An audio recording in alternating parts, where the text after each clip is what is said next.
Lawyer lawyer সেই সকল ব্যক্তিদেরকে বলা হয় যাদের কাছে আইনের ডিগ্রি আছে, কিন্তু এই লয়াররা কোর্টে যেয়ে মামলা প্র্যাকটিস করতে পারেন না। ব্যারিস্টার লয়ারের সাথে ব্যারিস্টারের কিছুটা সিমিলারিটিস আছে।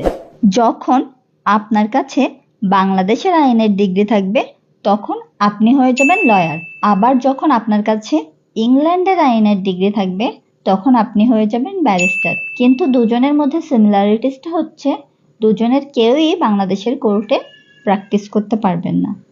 এবার আসি অ্যাডভোকেট কারা। বাংলাদেশের প্রেক্ষাপটে যারা বার কাউন্সিলের সনদপ্রাপ্ত হয়েছেন, অর্থাৎ এলএলবি ডিগ্রি কমপ্লিট করার পর যারা বার কাউন্সিল তালিকাভুক্তি পরীক্ষায় অংশগ্রহণ করে এমসিকিউ, রিটেন এবং ভাইভা পাশ করেছেন এবং সনদপ্রাপ্ত হয়েছেন, তারাই মূলত অ্যাডভোকেট। তারা বাংলাদেশের যে কোনো বারের সদস্য হয়ে যে কোনো কোর্টে প্র্যাকটিস করতে পারবেন।